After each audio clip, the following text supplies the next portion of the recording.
샬롬, 지난밤 평안하셨습니까? 오늘은 5월 9일 목요일입니다. 이 시간 주시는 하나님의 말씀은 열왕기상 15장 1절부터 8절까지의 말씀입니다. 아나운서 신은경 권사님의 목소리로 이 말씀을 들어보겠습니다. 느밧의 아들 여로보암 왕 18째 해에 아비암이 유다 왕이 되고 예루살렘에서 3년 동안 다스리니라. 그의 어머니 이름은 마아가요 아비살롬의 딸이더라. 아비암이 그의 아버지가 이미 행한 모든 죄를 행하고 그의 마음이 그의 조상 다윗의 마음과 같지 아니하여 그의 하나님 여호와 앞에 온전하지 못하였으나 그의 하나님 여호와께서 다윗을 위하여 예루살렘에서 그에게 등불을 주시되 그의 아들을 세워 뒤를 잇게 하사 예루살렘을 견고하게 하셨으니 이는 다윗이 햇사람 우리아의 일 외에는 평생에 여호와 보시기에 정직하게 행하고 자기에게 명령하신 모든 일을 어기지 아니하였음이라. 르호보암과 여로보암 사이에 사는 날 동안 전쟁이 있었더니 아비암과 여로보암 사이에도 전쟁이 있으니라. 아비암의 남은 사적과 그 행한 모든 일은 유다 왕 역대 지략에 기록되지 아니하였느냐. 아비암이 그의 조상들과 함께 자니 다윗성에 장사되고 그 아들 아사가 대신하여 왕이 되니라. 그럼에도 불구하고 라는 제목으로 주의 말씀 증거하겠습니다. 신앙생활을 한마디로 정의한다면 무엇이라 할 수 있을까요? 신앙생활을 한마디로 정의한다면 무엇이라 할 수 있을까요? 그럼에도 불구하고 이렇게 정의할 수 있을 것입니다. 나는 연약합니다. 그럼에도 불구하고 나는 실패했습니다. 그럼에도 불구하고 나는 죄를 지었습니다. 그럼에도 불구하고 나는 죽었습니다. 그럼에도 불구하고 이렇게 우리의 신앙생활을 정의할 수 있을 것입니다.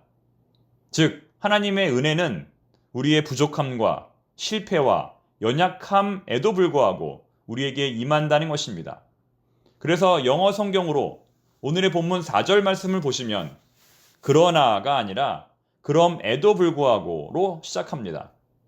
그럼에도 불구하고 그의 하나님 여호와께서 다윗을 위하여 예루살렘에서 그에게 등불을 주시되 그의 아들을 세워 뒤를 잇게 하사 예루살렘을 견고하게 하셨으니. 오늘 본문에 나오는 인간의 연약함은 과연 무엇일까요? 오늘의 주인공은 르호보암의 아들이면서 유대의 두 번째 왕인 아비얌입니다.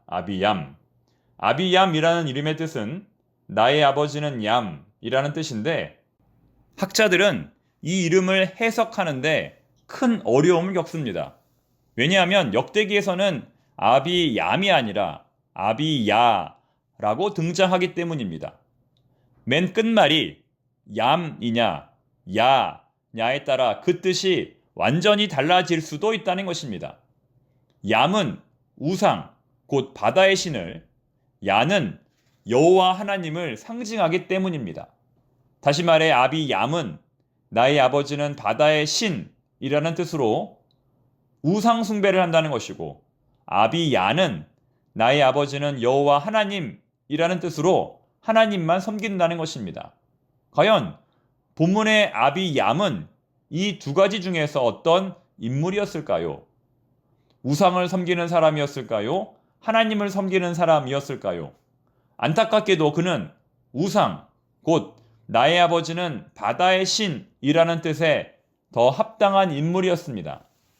그의 통치 기간은 불과 3년이었지만 그의 죄악은 그의 아버지가 17년 동안 저지른 것과 맞먹었습니다.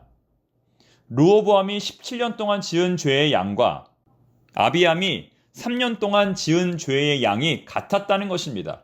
즉 그만큼 아비암이 하나님 앞에서 악한 죄를 지은 것입니다. 본문 2절과 3절에 그 내용이 나옵니다. 예루살렘에서 3년 동안 다스리니라. 그의 어머니의 이름은 마아가요 아비살롬의 딸이더라. 아비암이 그의 아버지가 이미 행한 모든 죄를 행하고 그의 마음이 그의 조상 다윗의 마음과 같지 아니하여 그의 하나님 여호와 앞에서 온전하지 못하였으나 얼마나 많이 죄를 지었으면 3년 동안 17년에 맘먹는 죄를 지었을까요? 하지만 중요한 것은 앞서 말씀드린 그럼에도 불구하고입니다. 그럼에도 불구하고 하나님은 유다의 은혜를 베푸셨다는 것입니다. 다윗 이후로 르호보암과 아비암처럼 점점 악한 길로 나아가는 유다 민족에게 하나님은 그럼에도 불구하고 은혜를 베푸셨다는 것입니다. 특히 4절에 나오는 등불이라는 단어를 주목하여 보시기 바랍니다. 이 단어가 바로 그 증거입니다. 등불은 하나님의 임재의 상징입니다. 다시 말해 지금은 비록 앞이 보이지 않는 캄캄한 가운데 있지만 그럼에도 불구하고 하나님은 이 민족을, 이 나라를 등불처럼 붙들고 계시다는 것입니다. 이 민족이 잘해서가 아니라 전적인 하나님의 은혜로 이 민족에 소망이 있다는 것입니다. 우리는 어떻습니까? 지나온 우리의 삶을 돌아볼 때 하나님의 은혜를 제외하고 말할 수 있는 것이 과연 있을까요? 이것만큼은 내가 한 것이다. 이것만큼은 나의 공로다. 이렇게 말할 수 있는 것이 있을까요? 물론 우리가 노력하고 애쓴 것은 사실입니다. 고생도 참 많이 했습니다. 죽을 뻔한 적이 한두 번이 아닙니다. 그러나 그렇게 노력하고 고생하고 수고할 수 있었던 것조차 모두 하나님의 은혜입니다. 우리의 생각, 우리의 의지, 우리의 지혜, 우리의 체력 모두 하나님께서 우리에게 허락하신 것입니다. 우리에게 당연한 것은 단 하나도 없습니다. 우리는 오늘 본문의 말씀을 통하여 르호보암과 아비암의 죄악에도 불구하고 여전히 하나님의 은혜가 유대 땅 가운데 흐르고 있음을 발견하였습니다. 오늘 우리가 어두움 가운데서도 하나님의 은혜로 바라보아야 할 것은 무엇입니까? 오늘 우리가 어두움 가운데서도 하나님의 등불로 밝혀주어야 할 영역은 어디입니까? 어떠한 상황에서도 소망을 잃지 말고 역사하실 하나님만을 바라보는 오늘 하루가 되기를 바랍니다. 기도하겠습니다. 하나님께서 하셨습니다. 하나님께서 하십니다. 하나님께서 하실 것입니다. 하나님 아버지, 오늘도 믿음으로 이 고백을 올려드립니다. 어떠한 상황에서도 역사하실 하나님을 바라보며 믿음 잃지 않게 하옵소서.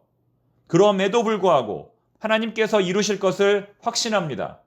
우리의 가정과 자녀, 직장과 교회, 그리고 이 나라 이 민족을 붙들어 주시옵소서. 예수님의 이름으로 기도드립니다. 아멘.